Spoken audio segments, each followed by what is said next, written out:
Salut à tous, nous sommes le mercredi 6 mars 2019, voici les films à ne pas manquer cette semaine au cinéma. En attendant la sortie d'Avengers 4 prévue le 24 avril prochain, la surpuissante Carol Danvers alias Captain Marvel débarque dès aujourd'hui dans vos salles. Incarnée par Brie Larson, elle va devenir l'une des super-héroïnes avec les pouvoirs les plus puissants de l'univers lorsque la Terre se révèle l'enjeu d'une guerre galactique entre deux races extraterrestres. Cette aventure totalement inédite se déroule dans les années 90, une époque qui n'avait encore jamais été abordée dans l'univers cinématographique Marvel.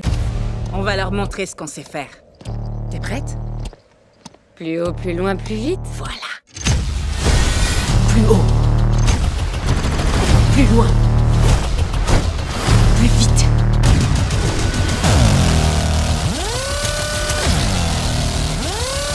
Plus haut. Plus loin. Plus vite. Essayez de me rattraper.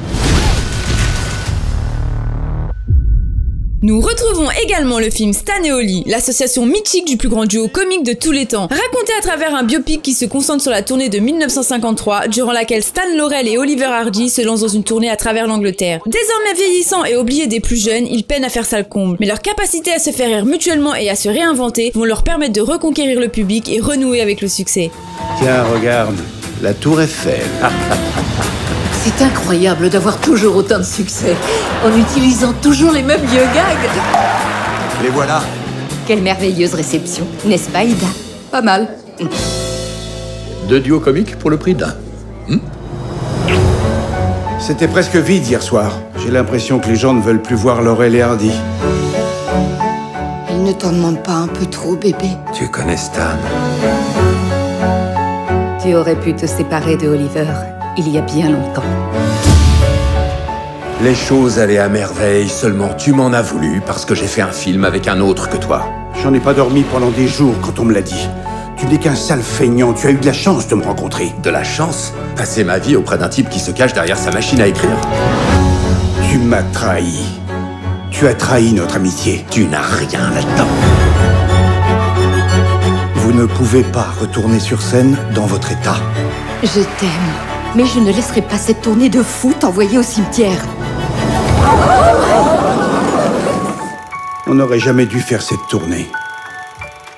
Je l'aime, Ida.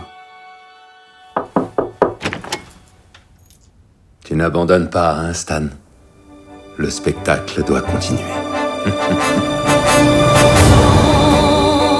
Quand on regarde nos films, il n'y a que nous deux. On est tout l'un pour l'autre. Je ne regrette rien. Et toi non plus, tu ne dois rien regretter. Mesdames et messieurs, monsieur Stan Laurel et monsieur Oliver Hardy.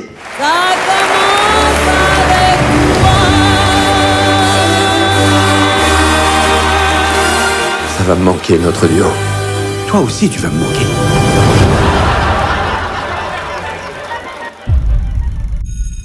Le Mystère Henry Pic est le nouveau film avec Fabrice Lucchini. Il s'agit d'une adaptation du roman éponyme de David Fonkinos. Dans une étrange bibliothèque au cœur de la Bretagne, une jeune éditrice découvre un manuscrit extraordinaire qu'elle décide aussitôt de publier. Le roman devient un best-seller, mais son auteur Henry Pic, un pizzaiolo breton décédé 2 ans plus tôt, n'aurait selon sa veuve jamais écrit autre chose que ses listes de courses. Tu vois papa écrire ça entre 2 fournées de pizza? J'ignore qui a écrit ce livre, mais je vais trouver.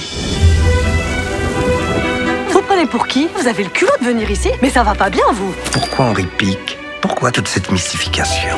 J'ai besoin de vous pour aller au bout de cette enquête. Vous êtes un peu mon docteur Watson. Et pourquoi c'est vous, Sherlock Holmes? Parce que c'est mon enquête. Si on pouvait trouver une lettre, une carte postale... J'en ai des lettres de lui. Ouais, c'est pas exactement ce dont je me souvenais. Peut-être que c'est en tombé sur la liste de courses de Proust, toi. Oui, mais on a retrouvé la liste des courses de Proust et ça a de la gueule. Regardez. Henri Pic a emporté son secret dans la tombe. Acceptez-le. Vous allez arrêter d'emmerder ma fille. Vous allez quand même pas nous menacer avec votre binette. Non, ça c'est une serfouette. J'ai presque tout perdu avec ce bouquin. Vous êtes en train de bouleverser nos vies. C'est ce livre qui bouleverse nos vies, non? Pensez pas, Joséphine? Vous savez où il habite? Ah oui. Eh ben alors, il habite où? Il habite la dernière maison à la pointe du... Où? Infirmière? Il y a un problème là. Découvrez le film Exfiltré qui tire son origine d'une histoire vraie. L'histoire se déroule à Raqqa en Syrie au printemps 2015. Elle raconte le départ volontaire de Faustine, une jeune femme convertie à l'islam qui ouvre les yeux sur l'enfer dans lequel elle s'est jetée avec son fils de 5 ans. À Paris, Gabriel et Adnan, deux jeunes activistes, sont émus par la détresse de Sylvain, le mari de Faustine. Ils vont ainsi monter une opération d'exfiltration à haut risque. On l'a localisé. C'est à Raqqa. Bon, j'ai pas de bonnes nouvelles. On n'a pas de service actif en Syrie en ce moment. Il faut savoir une chose. Autant il y a des types qui sont partis là-bas, qui se rendent compte que la réalité est pas là à hauteur du prospectus, et ils rentrent. Les femmes, par contre, elles reviennent pas. Pas une seule. Mais le petit, c'est bien, faudra le former. Il pointe là, pointe là. Sylvain, j'espère que tu m'entends. Mais on est à Raqqa et j'ai besoin d'aide. Je vais aller taper directement au ministère. Mais la Syrie, on peut rien faire. Je voudrais juste poser une question. Vous pouvez nous aider ou pas? Je suis syrien, je voudrais l'asile politique en France. Gabriel, c'est toi la DGSE? Ce que tu fais nous intéresse. Les réseaux à Raqqa. Il y a 120 km, plus des patrouilles. Et la frontière, je l'ai passée. C'est très risqué. Et nous, qu'est-ce qu'on peut faire là? Bah, trouver l'argent déjà. Vous savez qui vous avez chopé? C'est un héros. Ça se trouve, elle est en train de nous trahir. Maintenant, appuie! Tu te rends compte que si ça merde, tu as 2 morts sur les bras?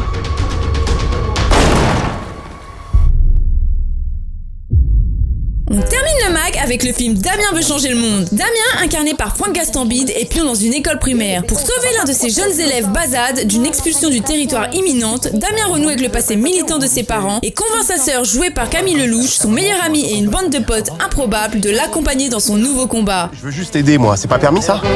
Si tu veux nous aider, il faut reconnaître Bassad. Donc vous reconnaissez être le père de Bassad? Oui. Ça y est, c'est bon, chérie. C'est fait.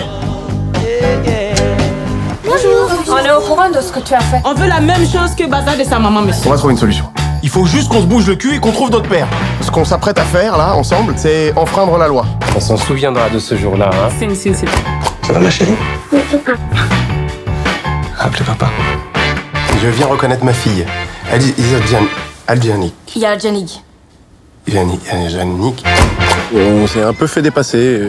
Ton seul délit, c'est celui de la solidarité. J'aurais aimé juste une fois réussir à faire un truc bien. Jusqu'au bout, quoi. Qu'est-ce qu'il y a? Les mères sont citées à comparaître. En voulant le défendre tous, tu nous condamnes. Ces femmes, les seules choses qu'elles veulent, c'est des écoles pour leurs mômes. Tu comprends ça? Il y a peu de gens qui sont capables de faire ce que tu as fait pour lui. Ouais, c'est pas ton Kofi qui tape mal là? Lui, c'est Kofi, là? C'est lui, c'est Kofi. Kofi? Oui. Ah bah non. C'est pas lui alors. C'est pas lui.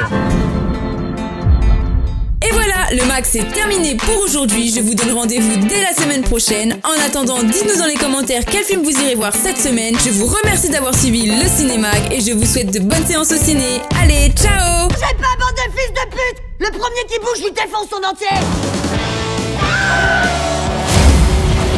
Ah! Il faut qu'on prenne rendez-vous par rapport aux mauvaises notes de Dylan, hein? C'est quoi tout ce truc? C'est rien, Dylan, va te recoucher. Va te recoucher, je t'ai dit! Faut vraiment te calmer, hein. Dis donc!